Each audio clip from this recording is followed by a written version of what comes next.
kali ini kami dari kelompok 3 beranggotakan Saya Muhammad Firman. saya Eka Nadira, Saya Dinda Dewa, saya Zabiela, dan ada dua teman kita yang bakalan hadir yaitu Dani dan Sasta. Pada video kali ini kami akan membahas mengenai barang tambang yaitu timah dan platina secara lebih lanjut. Selamat menyaksikan.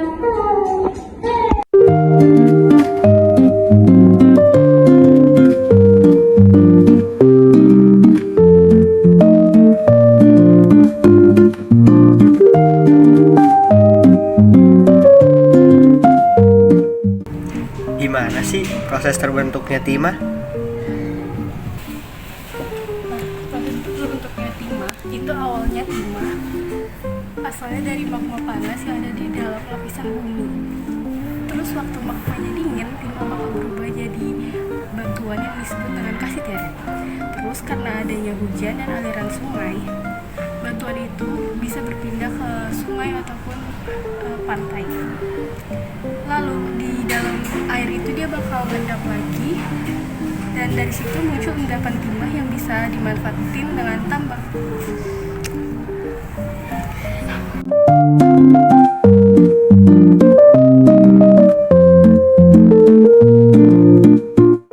Oke teman-teman, selanjutnya ada macam-macam timah. Nah, macam-macam timah ini dibagi berdasarkan bentuknya, seperti timah putih dan timah hitam.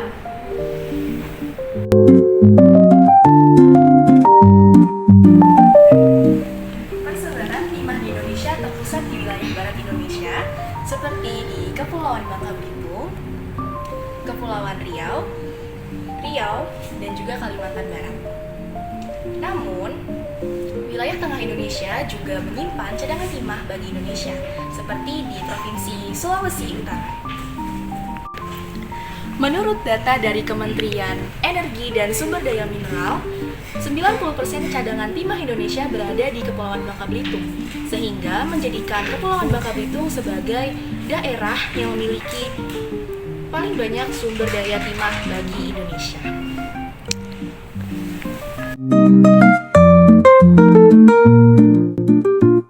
Proses pengolahan biji timah. Gimana sih caranya biji timah diolah jadi logam? Proses dimulai dari tambang.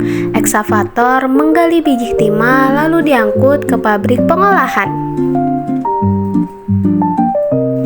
Kemudian trommel screen membersihkan biji dari lumpur dan material pengotor. Lalu, shaking table atau spiral concentrator membersihkan timah dari mineral lainnya. Setelah konsentrasi, biji dilebur dalam blast furnace, hasilnya timah cair siap dimurnikan. Setelah itu, timah dicetak jadi batangan atau produk jadi lainnya, seperti kaleng makanan.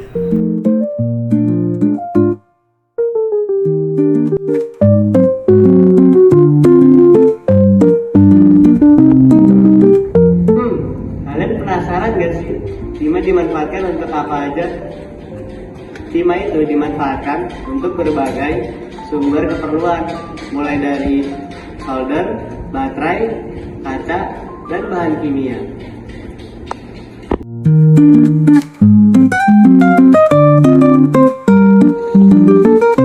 Selanjutnya adalah permasalahan lingkungan yang dapat ditimbulkan dari pertambangan platina secara berlebihan.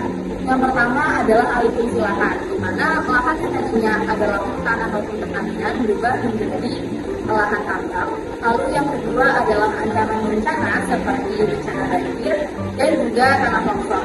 Lalu yang ketiga adalah pencemaran air, di mana air di dalam tanah terkontaminasi oleh limbah tambang apabila prosedur dan juga pengolahan tambang itu tidak dilakukan secara sesuai dengan prosedur.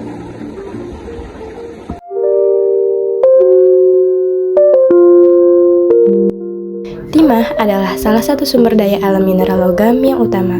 Bijinya disebut kasiterit, yang pembentukannya sangat dipengaruhi oleh proses geologi, granit, dan pelapukan.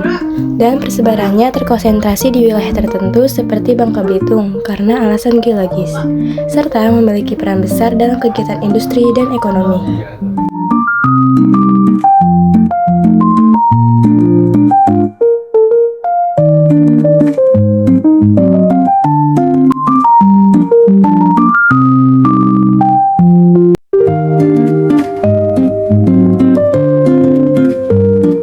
Platina adalah salah satu jenis sumber daya alam mineral logam mulia yang sangat berharga dan langka. Dalam geografi, platina dipelajari dalam aspek pembentukan, kelangkaan, persebaran, dan peran strategisnya dalam perekonomian global. Intinya, platina adalah logam mulia yang sangat langka dan tahan karat.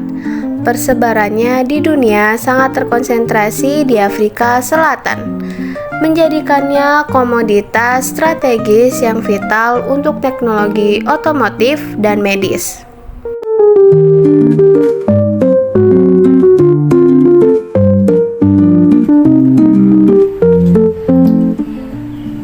Gimana sih proses terbentuknya platina itu?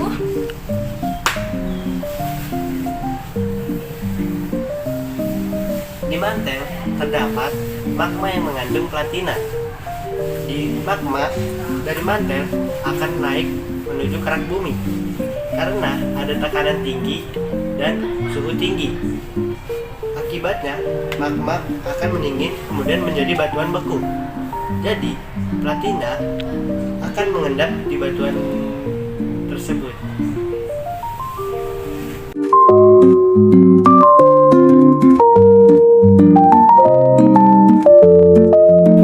Oke teman-teman, selanjutnya ada macam-macam platina. Nah, macam-macam logam platina ini terdiri dari 6 unsur, yaitu ruthenium, rhodium, palladium, osmium, iridium, dan platina.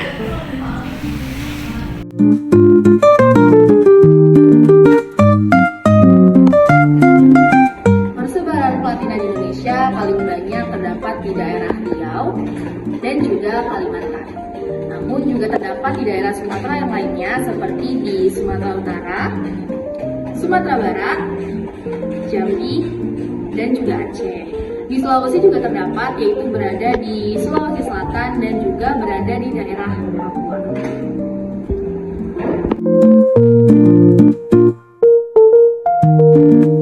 Proses eksploitasi dan pengolahan platina memerlukan teknologi tinggi dan waktu yang cukup lama. Pertama, penambangan platina umumnya dilakukan di tambang bawah tanah atau tambang terbuka, tergantung pada lokasi dan kedalaman biji platina. Setelah biji platina diambil dari perut bumi, langkah berikutnya adalah penghancuran batuan dan penggilingan.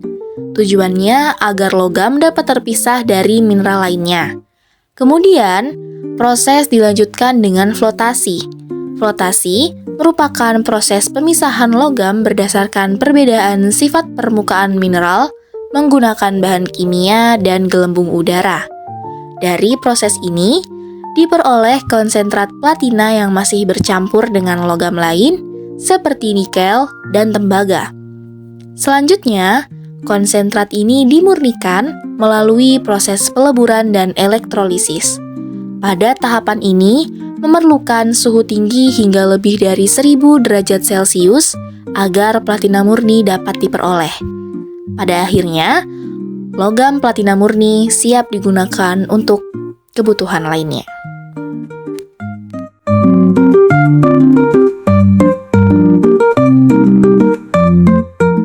Platina dimanfaatkan dalam berbagai bidang, utamanya sebagai katalis pada industri otomotif seperti konverter katalik dan kimia, serta dalam pembuatan perhiasan, peralatan medis, elektronik, dan laboratorium karena ketahanannya terhadap korosi dan suhu tinggi.